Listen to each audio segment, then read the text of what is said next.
Boa noite, pessoal, tudo bem? Uma live hoje noturna aqui, quarta-feira, uma live especial para a gente falar de um tema bem bacana, que eu sei que vocês gostam muito. Separei 5 passos para vocês aprenderem a fazer uma kombucha mais saudável e saborosa, não adianta só ser saudável, né?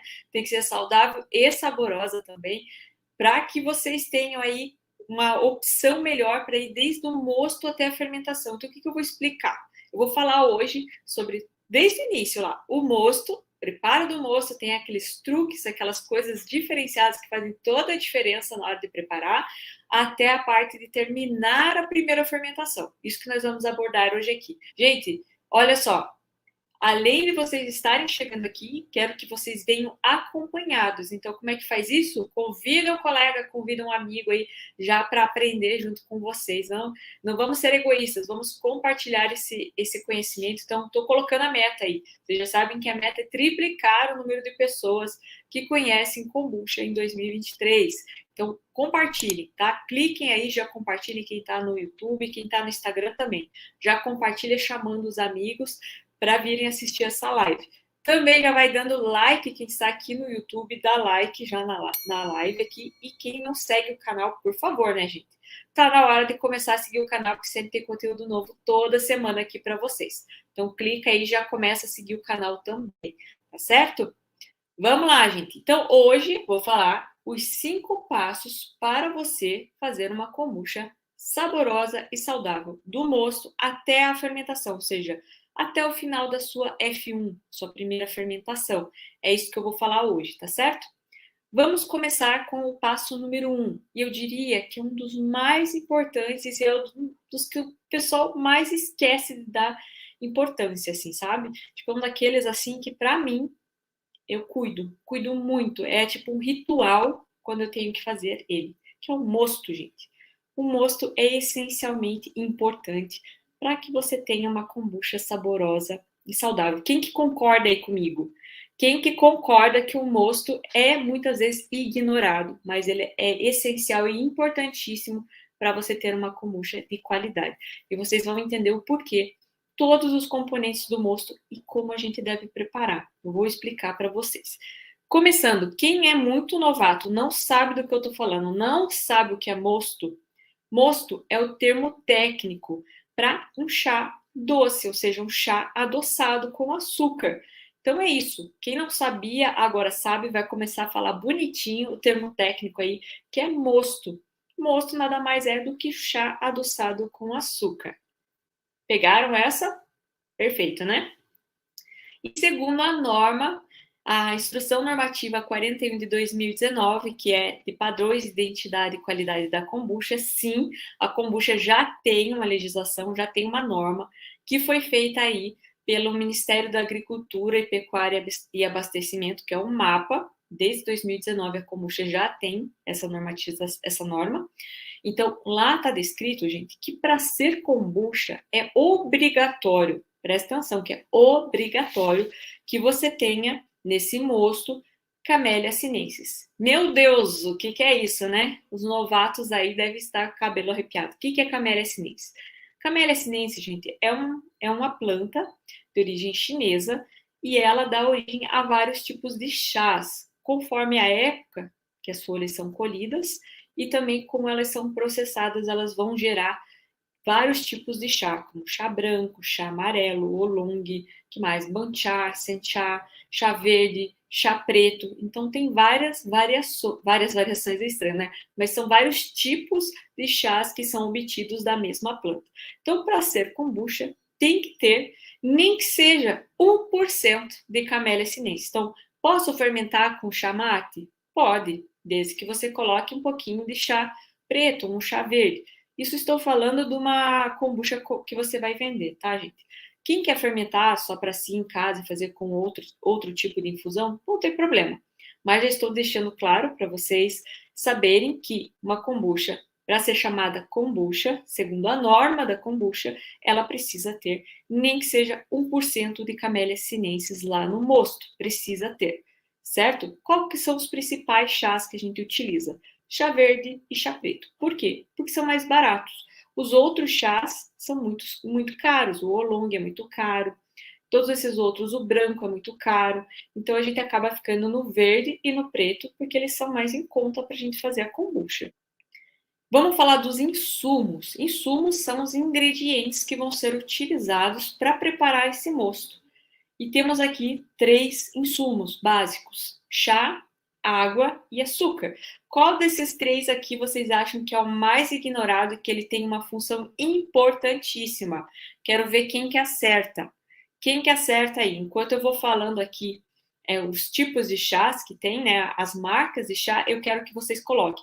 Qual que vocês acham que é o insumo, o ingrediente que é mais ignorado e que é importantíssimo, que tem um impacto gigante aí no preparo do mosto? Chá, água ou açúcar? Água, né, gente? A água é muito ignorada. Só que para pensar que a água é, acho que 99% do mosto, se não for mais do que isso. Ou seja, é 99% basicamente da nossa kombucha. É água. Então a gente precisa ter, sim, uma qualidade nessa água. E não estou falando só de qualidade sanitária, de não ter contaminação. Estou falando de qualidade da água mesmo, dos minerais que estão ali, se ela tem cloro, se não tem, eu já vou falar sobre isso.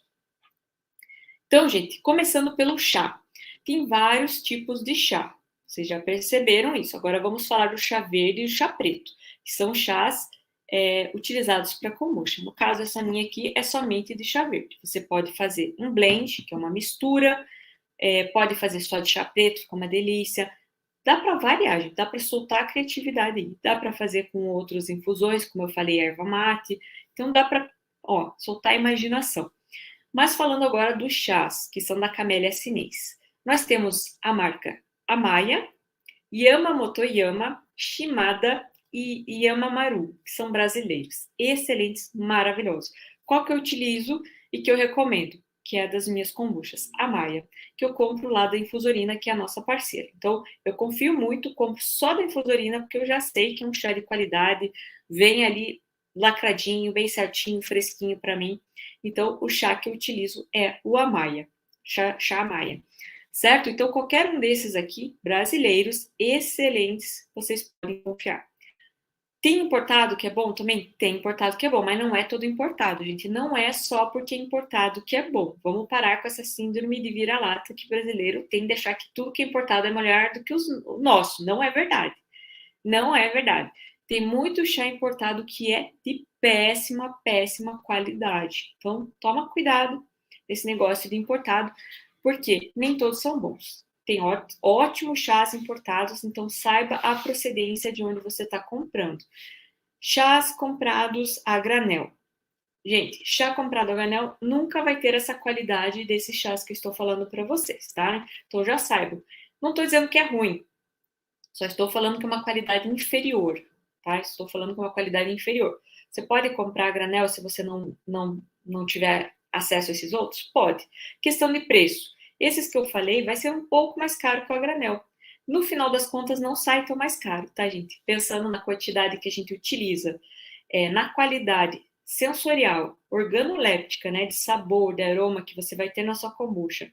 Qualidade no sentido de saúde, que esses chás aqui de qualidade elevada, vamos dizer assim, chás premium, vamos colocar essa palavra, não seria bem isso, mas só para vocês entenderem, eles têm ali muito mais polifenóis, sei lá, eles têm muito mais qualidade nos nutrientes que eles vão fornecer ali para nós também, além, claro, sabor e aroma.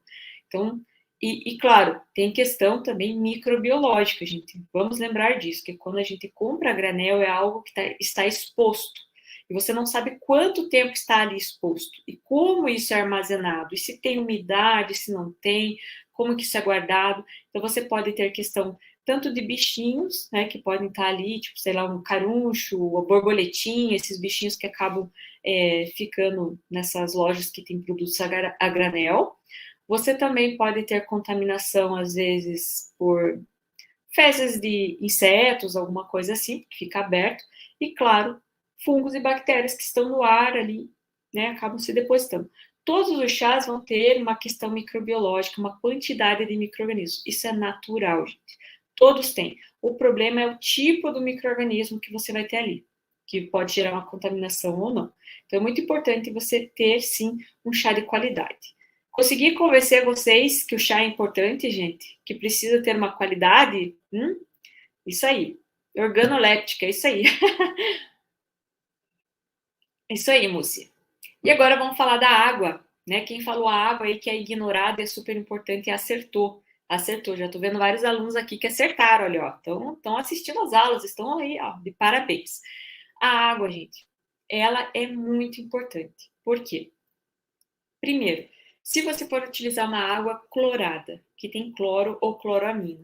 Para que tem cloro ou cloramina na água que vem de abastecimento, da onde trata ali, né? No caso aqui, para mim seria da Sanepar. Eles colocam para que, ao passar pelos encanamentos, até chegar na sua casa, essa água mantenha um padrão de qualidade microbiológica, né, que esteja dentro ali dos parâmetros aceitáveis da norma. Para isso é colocado cloro ou cloramina. Depende, né, da qual cidade, como que é feito. Normalmente é cloro aqui. Então, é colocado justamente para que micro-organismos não consigam se desenvolver. Vamos supor que essa água passe num cano, tem um biofilme, alguma coisa, esses micro-organismos não consigam se desenvolver. O que vai acontecer se você utilizar essa água clorada para fazer o seu mosto? Seu mosto vai ter cloro e esse cloro vai agir sobre os micro-organismos. Ele não é seletivo, ele não vai pensar assim, eu vou só evitar que micro-organismos do mal cresçam aqui. Não, ele não vai ser seletivo, ele também vai impedir um pouco o crescimento desses micro-organismos da sua kombucha. O cloro, gente, ele é volátil. Então, se você ferver, vamos supor que você não tem outro tipo de água, não tem acesso a outro tipo de água, o que você faz? Você ferve essa água por uns 10 minutinhos em fogo baixo, para esse cloro evaporar. Depois, você vai ver que a temperatura que você faz o chá não é fervendo, mas só estou falando só para você poder retirar esse cloro. Porém, se o tratamento for, né, com cloramina, aí já não vai dar certo, porque a cloramina não é volátil. Então, seria uma possibilidade. O que é o ideal? Esse não é o ideal, tá? É só assim, não tenho muito o que fazer, posso fazer isso aqui. O ideal, gente, é você ter uma água filtrada, uma água purificada, com filtro de carvão ativado. Precisa ser carvão ativado, tá? Não adianta ter alguns outros filtros aí que o pessoal usa naqueles filtros de barro, né, que chamam de vela, alguma coisa assim, que não tem carvão ativado. Aí não tira o cloro, tem que ser carvão ativado, certo? E também tem a opção da água mineral, que é excelente também, porque inclusive os minerais auxiliam ali no crescimento, né, na parte inicial da fermentação, fazendo com que reduza essa fase que eu vou contar para vocês daqui a pouco e acelere um pouquinho esse processo e ajuda na fermentação. Então, a água purificada, filtrada e mineral seriam as melhores para vocês utilizarem na produção de kombucha. Também temos o açúcar. O açúcar. Tem o açúcar demerara, cristal e o refinado. Todos esses aqui podem ser utilizados. Pode usar açúcar mascavo? Recebo muito essa pergunta. Poder até pode. Inclusive, dentro da norma lá pode. Só que eu não recomendo. Por quê? O açúcar mascavo, ele tem um sabor muito intenso, ele tem uma cor muito intensa e por ter muita umidade, ele acaba tendo a microbiota, os micro-organismos próprios dele que ainda estão ali. Não passou por aqueles processos, né, que vai passando o açúcar até chegar no refinado. Então, é o mascavo, daí o demerara, daí o cristal e daí o refinado. Então, ele ainda tem muito. Você pode até utilizar mais lá na saborização, sabe? Eu acho interessante. Agora, para fazer F1 já não gosto. Ó, a Raquel tá falando que, inclusive, perdeu a dela. Não, a Raquel não, a Sandra. Sandra tá falando que perdeu. Ah, não entendi se foi por causa do cloro ou se foi o açúcar. Agora eu não sei. Então, gente, o açúcar, melhor que eu gosto de utilizar o demerara. Porém, tem gente que não gosta muito, que sente um pouco do sabor ali do demerara, ainda que puxa um pouquinho da cana. O demerara também tem o hidroxifurfural, que ele é um pouquinho tóxico para os micro-organismos, mas ele também tem minerais que fazem bem, então acaba ficando elas por elas. Eu gosto do efeito do demerara, tá? Eu gosto muito. O cristal é um excelente açúcar para vocês utilizarem.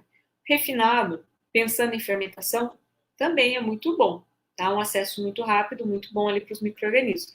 Porém, tem que lembrar que vai ser consumido, nessa primeira fermentação, vai ser consumido o quê?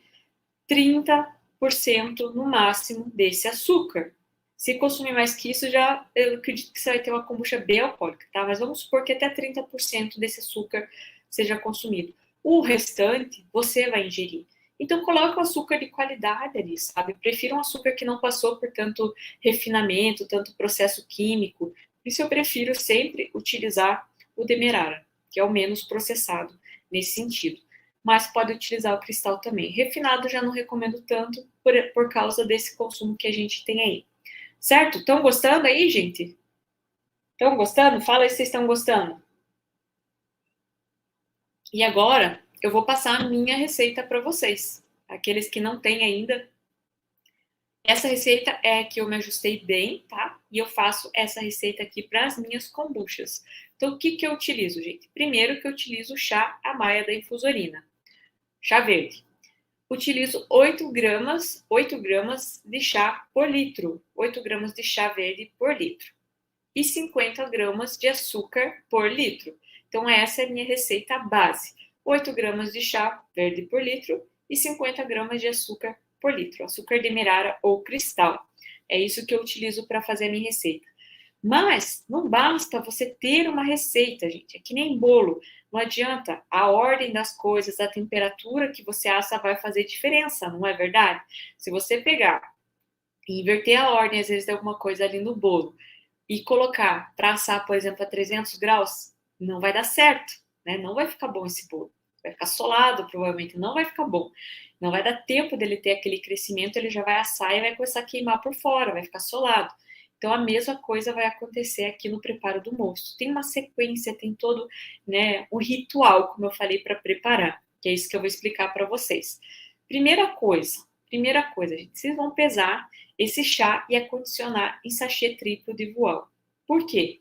Porque aí você vai evitar que fique passando muito pó no teu mosto, vai evitar que forme aquele que eu chamo de sargaço que parece uma alga, né? Sabe aqueles sargaços do mar, assim? Parece um sargaço que forma um monstro ali dentro da sua suqueira, do seu fermentador, do seu pote. Então você já vai evitar isso, vai evitar esse excesso de resíduo que vai juntar com levedura. Então coloca num saquinho de voal triplo. Melhor que você ter que ficar fazendo o processo de colocar a erva solta, depois filtrar, peneirar. Ali você já faz 2 em 1, né? 2 trabalhos em um e ainda tem um resultado mais limpo disso. Depois você vai aquecer a água a 80 graus, entre 70 e 80 graus. Essa é a temperatura. Aí você vai desligar e colocar esse sachê, tampar e deixar ali por 5 minutos. Por que essa temperatura e esse tempo? Porque a gente tem ali vários polifenóis, dentre eles tem o tanino. E o tanino, ele é muito amargo. Então, se a gente extrair excesso de tanino, vai ficar amargo. O teu chá, consequentemente, vai ficar com fundo amargo na sua kombucha. Então, por isso, temperatura não excessiva, tempo não excessivo. Passado disso, gente, já começa a extrair muito e você pode ter. A Angélica, ainda assim, eu ainda sinto, tenho um paladar mais sensível e sinto o amargo. Reduza o tempo, faça por 3 minutos. Você pode ir ajustando, reduzindo o tempo, tá? Até 2, 3 minutos. Então, você mexe ali no tempo para você conseguir reduzir esse amargo, se ainda assim você sente. Deixa eu ver o que a Raquel perguntou aqui. Água ozonizada para moço. Pode ser, tá? É uma água ali que ela é tratada, desde que ela não tenha... Geralmente, ela não vai ter nada de cloro,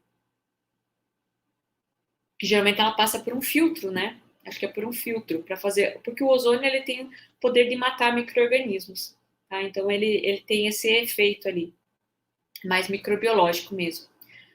Aí depois disso vocês vão remover esse sachê, depois de 5 minutos, sem espremer, gente. Nada de apertar, dá vontade. Resistam à vontade de espremer esse sachê para aproveitar aquele líquido que fica ali, né? Porque dá a impressão, meu Deus, eu tô perdendo um monte de chá aqui, deixa eu aproveitar. Não, não faça isso, porque se você espremer, apertar, você vai romper partes dessas folhas, dessas fibras que estão ali e vai extrair mais tanino, vai ficar mais amargo. Então, não faça isso. Resista firme, não esprema esse saquinho ali, tá? Depois, tá ali com aquele chá pronto. Agora você vai colocar o açúcar. Aqui tá uma sacada. Nunca coloca açúcar junto, nem o açúcar antes. Por quê? Senão você satura essa água, ela não consegue extrair bem tudo que ela tem que extrair do chá. Então, depois que você fez a extração do chá, você vai colocar o açúcar e deixar o açúcar, já que está quentinho ali, né? O açúcar de mineral, o cristal, ele vai dissolver bem. Se você coloca o açúcar antes, você não vai estar tendo um aproveitamento total de extração do teu chá. Você vai estar jogando fora dinheiro, tá? E não vai estar tendo uma qualidade adequada. Você está pensando que está ali uma qualidade, pensando, nossa, estou colocando 8 gramas, é bastante, mas você poderia estar extraindo muito melhor só em água. Então, sempre essa sequência, faz o chá, depois você coloca o açúcar. Depois, tem uma outra dica que vocês podem fazer nessa questão do preparo aí do mosto, gente. Você pode pegar e fazer concentrado, 1/3. Como assim, Angélica? Em vez de você fazer, por exemplo, 10 litros quente e ter que esperar esfriar para você poder começar a sua kombucha, você faz ele concentrado uma parte e dilui outras em água fria. Mas tem um limite aqui. Qual que é o limite? Você pode fazer 1/3 concentrado. Como assim? Vou dar um exemplo numérico, que acho que fica mais fácil. Vamos imaginar que a gente quer preparar 10 litros de kombucha. 10 litros de kombucha com 15% de starter. Tá? 15% de starter eu vou utilizar para fazer 10 litros de kombucha. Então, se liga como que a gente vai montar esses 10 litros no total, gente. Que aqui muita gente se confunde como montar esses 10 litros. Se eu quero fazer 10 litros de kombucha, eu não vou fazer 10 litros de chá. Não vou fazer isso. Eu vou preparar uma concentração para 10 litros, mas eu não vou fazer 10 litros de chá. Olha como que eu vou fazer aqui. Eu vou pegar 3 litros de água e 80 gramas de chá, porque eu uso 8 gramas por litro, então para 10 litros serão 80 gramas de chá. Vou colocar 80 gramas de chá dentro do meu saquinho de voal triplo e vou fazer a infusão em 3 litros de água, apenas 3 litros. Vai ficar bem concentrado. Fazer a mesma coisa, 80 graus, 5 minutos. Tirei dali, vou adicionar o açúcar. Quanto? Se eu uso 50 gramas por litro e vou fazer 10, então eu vou adicionar 500 gramas. Adiciono nesse concentrado ali, dissolvo bem. Tá bem concentrado, tá bem doce. Agora eu vou lá no meu fermentador, vamos supor que eu tenho um fermentadorzinho de 12 litros, coloco lá 5,5, 5 litros e meio, tá? 5 litros e meio de água fria, na minha água fria. Vamos supor que eu estou fazendo com água mineral. Coloco 5 litros e meio de água mineral. Aí eu vou lá e adiciono esses 3 litros concentrados. Misturo bem. Já ficou um pouco mais morninho, vai ficar ali uns 37 graus, mais ou menos, 35 graus. Aí eu vou colocar o meu starter, por último, tá? Primeiro eu verifico essa temperatura, isso é muito importante, gente. Temperatura tem que estar ali 30 graus, 35 no máximo. E o teu starter tem que estar em temperatura ambiente não muito distante da temperatura que está ali, tá? No máximo uns 5, 7 graus de diferença. Por quê? Para não dar um choque térmico nos micro-organismos, que isso pode sim matar muitos micro-organismos ali, causar um estresse ali, a gente chama de estresse metabólico, mas é um termo meio estranho. Não é que os micro-organismos vão ficar estressados, mas vai atrapalhar algumas funções ali. Então, não é legal. Então, sempre o starter, mesmo que você guarde na geladeira, já tire, né, boas horas antes ali para você deixar ele chegar em temperatura ambiente. Dica ótima, eu só faço assim, isso mesmo, melhor coisa, né? Fazer dessa forma aqui. E lembrando, gente, que ó, aqui a gente fechou 10 litros, tá? Vocês viram que eu não coloquei toda aquela água dos 10 litros, a gente vai somando as coisas. Dentro do curso Como Cheiro de Mão Cheia, tem uma planilha que eu montei lá, que eu adoro essas questões de Excel, tá? Então, é uma planilha que ela calcula sozinho lá para vocês. Vocês colocam ali quais as medidas que vocês costumam usar, por exemplo, 8 gramas de chá, 50 de açúcar, e daí vocês só colocam o volume que vocês querem fazer de kombucha e ela já te dá tudo que você precisa colocar, a quantidade de água, tudo bem certinho. Faz uns outros cálculos lá também, da parte de saborização, que eu não vou entrar nisso agora, mas tem também da parte de prime, essas coisas. E também tem uma planilha para você registrar o lote, os teus lotes ali também. Então, tem isso lá dentro. Assim você consegue ter um controle de qualidade melhor. Segundo passo, gente. Segundo passo. pH de início da F1. Importância do starter. Primeiro, vamos desmembrar as coisas aqui. Significado de Scooby, gente. que é SCOBY? Né? É uma sigla, uma frase em inglês, mas vamos traduzir para o português, seria cultura simbiótica de bactérias e leveduras. Então, uma cultura quer dizer que é uma população, vamos dizer assim, né? Simbiótica quer dizer que está em harmonia, quer dizer que uma leva vantagem com alguma coisa que a outra faz. Então, elas estão assim. Por exemplo, a levedura produz álcool, né? Ela consome açúcar e excreta álcool. Esse álcool é alimento para a bactéria cética. Então, elas estão em simbiose ali. Uma coisa que uma é lixo, vamos dizer assim, lixo seria lixo para a levedura, que ela não usa, serve ali como insumo, alimento para outra. Então, elas vivem numa simbiose. Tá? Então, isso que significa. E quando nós temos ali a kombucha sendo formada, nós temos duas partes. Nós temos uma parte líquida e temos uma parte sólida que se forma. Essa parte sólida é composta por biocelulose, ou seja, celulose bacteriana, pura celulose, que é formada ali durante a fermentação. Convencionou-se, né, chamar de SCOBY essa parte sólida. Então, quando eu falar SCOBY aqui, vocês entendam que é essa parte sólida, que é muito já habitual as pessoas falarem, então acho que é até difícil retirar isso, né, do vocabulário aí de quem faz kombucha. E starter seria a parte líquida, seria a kombucha em si, a F1, seria toda essa parte líquida. Então, o starter nada mais é do que o fermento que nós vamos utilizar para começar uma próxima fermentação. Ele pode ser retirado do lote anterior, ou seja, terminei de fermentar, virou kombucha, essa kombucha já considero starter, ou então, preferivelmente ainda, que ela seja um pouco mais fermentada do que a kombucha em si. Você deixa fermentar um pouquinho mais para que ela fique um pouco mais ácida, para auxiliar baixar o pH quando você vai fazer uma próxima fermentação. O Múcio está falando aqui que essa planilha salva a vida dele. Não, salva a kombucha. Essa planilha salva a minha kombucha. Então, gente, no starter, nessa parte líquida, está toda a maior diversidade de micro-organismos, de leveduras e bactérias que tem na kombucha. A parte sólida não tem tanto, tá? Porque fica mais as bactérias, as leveduras costumam ficar mais profundas, porque elas são mais pesadinhas, elas também procuram um ambiente que tem menos oxigênio, então elas estão em maior diversidade no líquido. Então, sempre você tem que utilizar o starter, a parte líquida. A SCOBY, que é a parte sólida, é opcional. Você pode usar ou pode não usar. Só se for usar, use com parcimônia, ou seja, uma pequena, tá? Não coloca uma coisa que vai virar uma tampa que vai impedir o oxigênio de entrar, ou então tão grossa que vai acidificar demais ali a sua kombucha. Tenha parcimônia se você quer utilizar ela. Mas o starter é obrigatório, você precisa utilizar. E também não é só por ter a carga de micro-organismos adequada, mas porque ele tem muitos ácidos, tem o pH baixo, e quando você coloca ele lá no teu mosto, que vocês já aprenderam, que é o chá doce ou o mosto, ele vai baixar o pH. Não precisa entender o que é pH agora. Dentro do curso eu explico bem certinho o que é pH. Mas o pH, o que é importante vocês saberem, é que o pH ele está relacionado com a segurança do alimento, ou seja, impedir que ela contamine. Que isso é fundamental. A gente tem que impedir que ela contamine.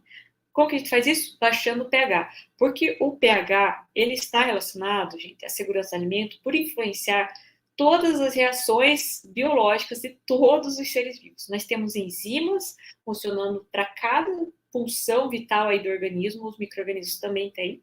E essas enzimas, né, que são proteínas, elas precisam de um pH específico, pH ótimo que a gente fala, para que elas funcionem. E é como se você mudasse o pH, você fosse lá e tirasse a pilha delas, elas param de funcionar, sabe? Elas não funcionam mais. E se elas param de funcionar, o organismo, né, do micro-organismo ali vai entrar ali, vai dar um tchutchu, vai bugar e ele vai morrer. Não vai dar certo.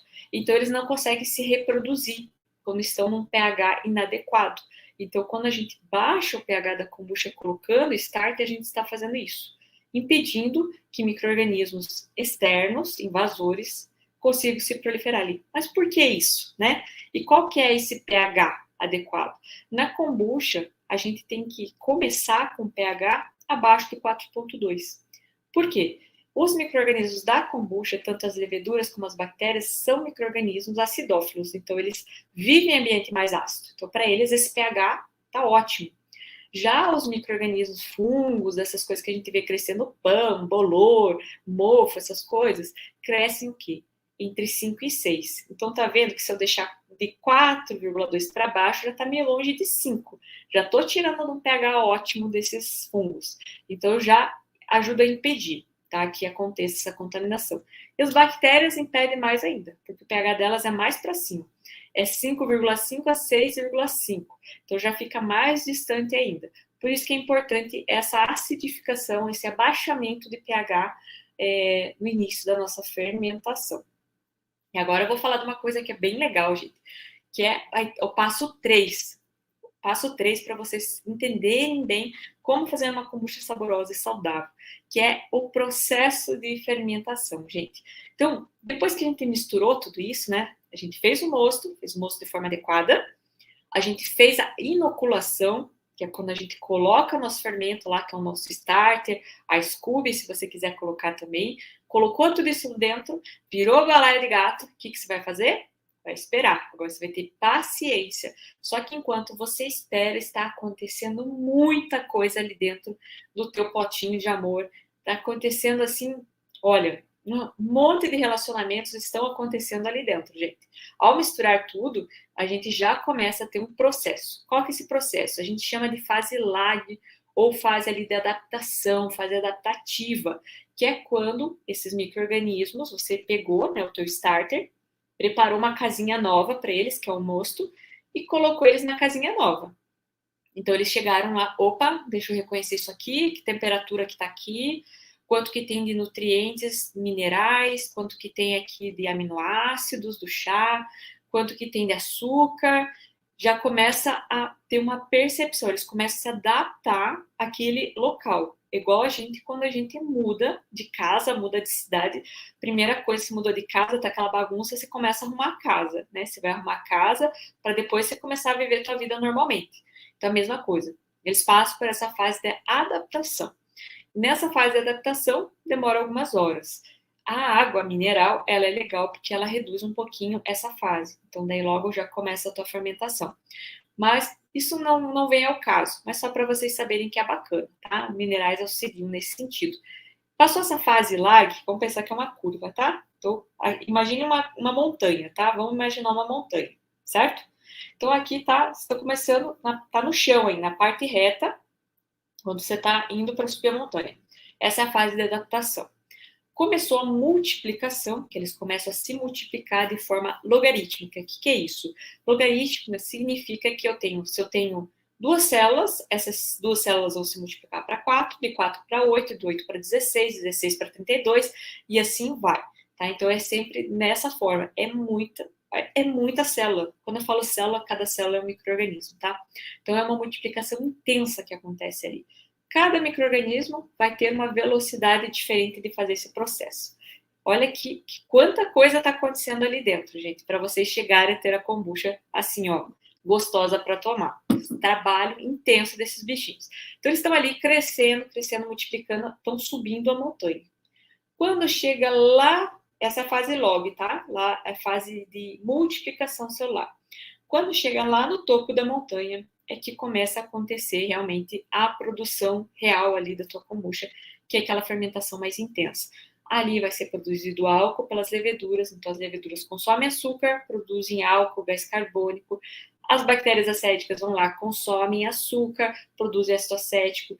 Bactérias acéticas consomem açúcar, formam biocelulose, consomem açúcar, formam ácido glucônico. Tem vários outros ácidos sendo formados, vitaminas sendo formadas, vai formando aquela sopa de sopa de nutrientes, de vitaminas, de vitamina C, vitamina do complexo B.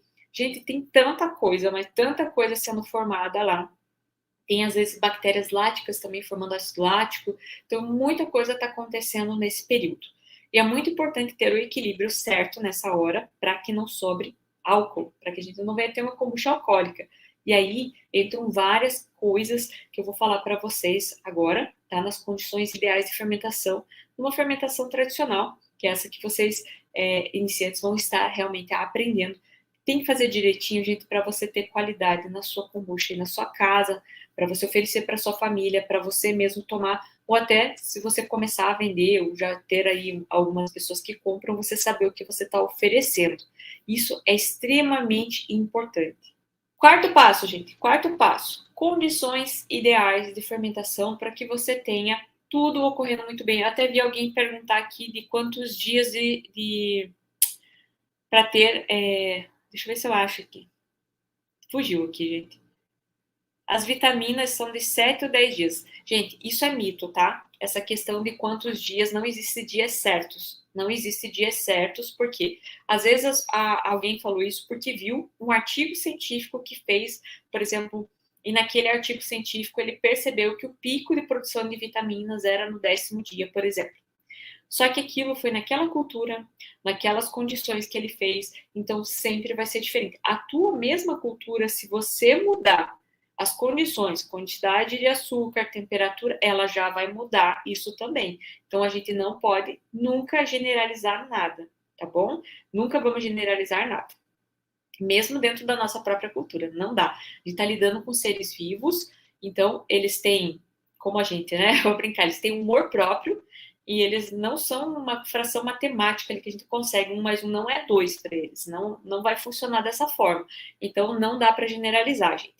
Lógico que quanto mais tempo você tiver a sua fermentação, maior vai ser a concentração de tudo que tem que ser produzido ali, de vitaminas, de ácidos, tudo vai ter uma concentração maior porque ficou mais tempo produzido. Então, se todo dia eles estão produzindo um pouquinho, a soma dos dias vai te dar maior. Então, fermentações curtas tendem a ter menos, né? Tendem a ter bem menos. E fermentações mais longas tendem a ter mais. Então, nesse sentido que você tem que pensar, quanto mais dias de fermentação tiver, maior vai ser a quantidade disso. Quanto mais curta, menor.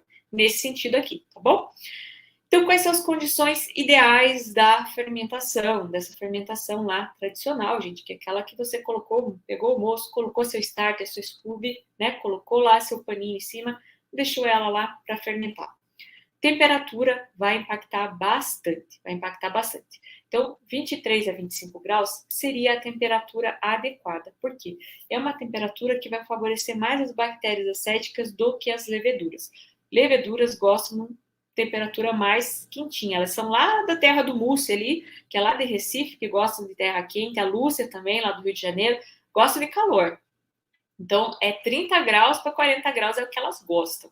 Né? 28 ali para cima, elas já estão felizes da vida.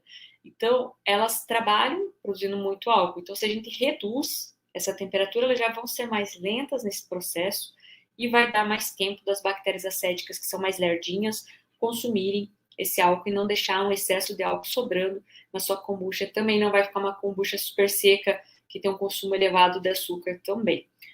Açúcar, quantidade de 50 a 60. Pode ser um pouco menos, 45. Em locais que tem temperatura muito quente, pode ser 45. Locais que não são quentes, já não recomendo, tá? Porque facilita um pouco contaminações por fungo. Então, que mais? Formato do fermentador. Quanto mais largo e mais achatado, né? Que seja menos profundo, é melhor, porque você vai ter uma área do líquido com maior contato com o ar. Isso significa que o oxigênio vai ter mais acesso e a gente precisa de uma área com mais oxigênio para as bactérias, porque as bactérias precisam do oxigênio, as leveduras não. As leveduras, quando estão sem oxigênio, elas fazem o processo de fermentação, que é transformar o açúcar em álcool. Quando elas estão em oxigênio, que é lá na fase lag, elas fazem o processo de respiração aeróbica, que vai multiplicar a célula. Então, nesse processo de fermentação que gera o álcool. Gerando o álcool, esse álcool tem que ser consumido. Só que elas são muito rápidas. Então, se a gente tiver uma zona maior com oxigênio, a gente vai favorecer as bactérias acéticas consumir esse álcool e formar ácido acético. Então, por isso, o fermentador, se ele for mais largo, mais achatado, tende a ter menor produção de álcool, certo? Quantidade de Scooby também impacta, tá? Se for Scooby muito larga, muito grossa, tipo, vai formar uma tampa. Então, se eu tô falando que precisa ter oxigênio entrando ali, se eu tenho uma tampa, né, formada ali grossa, não vai ter tanta oxigenação que eu tô favorecendo a produção de álcool. Então, cuidado aí com o excesso de Scooby também. E, claro, você está com uma cultura boa, que você perceba que está tendo uma fermentação legal, né, que está tendo produção, ela tem que ter produção de Scooby, até esses tempos se perguntaram se é normal não ter, não, tem que ter produção de Scooby, tá? Toda fermentação vai produzir a biocelulose, isso precisa acontecer, você precisa observar como está essa formação, aroma, tempo de fermentação, tudo isso é observar se a sua cultura está boa, gente. Então, tudo isso impacta aí na fermentação. Então, passo número 5, gente, condições de colheita, condições de colheita. A fermentação ideal, gente, é que ela tenha pelo menos 10 dias. Eu, Angélica, particularmente ainda acho pouco, mas eu falo pelo menos 10 dias, porque eu sei que às vezes é difícil conduzir por muito mais tempo uma fermentação, principalmente em locais quentes. Mas o ideal é que você tenha isso. Por quê? Pode ser 7 dias? Até pode, gente, só que assim, é pouco tempo. Como eu falei para vocês, não tem tempo suficiente para você ter quantidades adequadas, né, como todo mundo quer, dos outros ácidos, que já são quantidades bem pequenas, gente. Não vou mentir para vocês, são quantidades bem pequenas se a gente comparar com ácido acético. Então, se a gente tem lá no início, por exemplo, uma fermentação de 7 dias, eu tenho 97% de ácido acético, e os outros 3% dos outros ácidos que são formados, que é o glucônico, o glucorônico, málico, oxálico, todos esses outros que a gente quer muito, que as pessoas buscam muito na kombucha, pense se eu deixar menos tempo que isso. Aí vai ser mais ácido acético ainda. Agora, quanto mais tempo eu vou conseguindo estender, a tendência da composição dessa kombucha é mudar. Ficar, por exemplo, eu já fiz teste com as minhas aqui, de deixar mais tempo a mesma, né, se estendendo a fermentação e acompanhar essa variação. O que vai acontecendo? Vai aumentando a porcentagem desses outros ácidos. Chega, por exemplo, 30 dias numa fermentação, eu consegui chegar a 20% desses outros ácidos ali e 80% do ácido acético. Então, tem uma variação bem grande. Então, por isso que se ter uma fermentação mais estendida é melhor nesse sentido, e também porque se é estendida, dá tempo desse álcool que vai sendo produzido ser consumido, porque o álcool ele dispara lá no início da fermentação. Quem já viu algumas outras apresentações do que é aluno, já viu, né, eu mostrando isso em gráfico. Dispara lá no início, e a bactéria cética demora, ela só vai começar a consumir esse álcool quando ele já está lá nas alturas. Então, ela não vai, e a levedura não vai parar de produzir álcool só porque a bactéria cética chegou na festa. Então, aí é que tá, sobra álcool. Então, a gente tem que ter essa fermentação um pouco mais estendida, é o ideal. Então, pelo menos aí uns 10 dias. Qual que é o sabor que tem que estar? Sabor frisante, um aroma frutado, tem que estar suave, a acidez e o dulçor. Tem que estar uma coisa bem equilibrada para você fazer a tua colheita. Se você tiver refratômetro, agora ó, vou mostrar aqui para vocês. Refratômetro, quem que conhece aí, gente? Refratômetro. Esse aqui ele mede sólidos solúveis totais, tá? Os sólidos que estão dissolvidos. No caso, a gente vai medir o açúcar. Ele também acaba aparecendo aqui na mistura da leitura, ele pega outras coisas junto, como ácidos e álcool. Ele não serve para medir ácidos e álcool, tá? A gente tá falando que ele causa um erro depois por conta disso. Mas para medir o açúcar é onde a gente utiliza. Então a gente vai fazer medição quando termina o mosto, você pode aferir se o mosto realmente está com aquela quantidade de açúcar que você colocou. E também serve muito para acompanhar a fermentação. Inclusive para ser um indicador se a sua kombucha está formando muito álcool. Por quê? Se tem muito consumo de açúcar, tem álcool sendo formado. Isso é fato. Então, o ideal é que você, por exemplo, não tenha um consumo maior do que 10% de açúcar, vamos supor. Se você começa lá com um BRIC 5, que equivale a 50 gramas de açúcar, e tiver um consumo de 10%, vai para 4,5, que equivale a 45 gramas de açúcar. Então, você já começa a pensar por aí, kombucha está ficando muito seca? Opa, provavelmente tem álcool aí. E também questão de pH, pHmetro, para quem, né, vai fazer o mosto lá, fazer a inoculação, ideal ter também depois, né? Lógico, isso aqui você vai comprando as coisas conforme você vai evoluindo, gente. É assim que os alunos vão fazendo, é normal, tá? Não precisa ter isso aqui para começar, não. Então, o pHmetro, gente, ele serve tanto lá no mosto, quando você vai inocular, coloca lá o starter para ver o pH que você está começando a ter certeza, como também para acompanhar a fermentação. Então, você vai no paladar, acompanhado ali do pHmetro, você vai perceber que a sua fermentação sempre para mais ou menos no mesmo pH. Que pH que é esse? Varia conforme a cultura, porque varia conforme os ácidos que você tem formado. Cada tipo de ácido e sua concentração vai impactar de um jeito diferente no pH. Então, vai ser variável. De 2,8 até 3,8 é onde eu vejo a faixa que o pessoal colhe.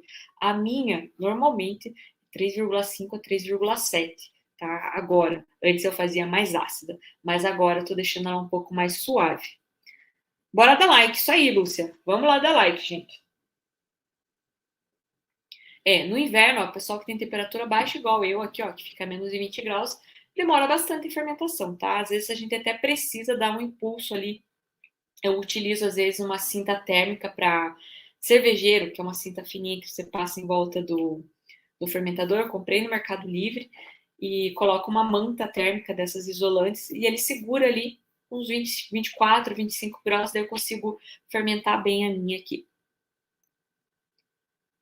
O tamanho da Scooby bem fininha, tá? Você pega aquela novinha que cresceu, descolar, coloca uma luva, passa um álcool 70 na luva, antes espera secar e descola aquela mais fininha e usa a pequenininha, tá?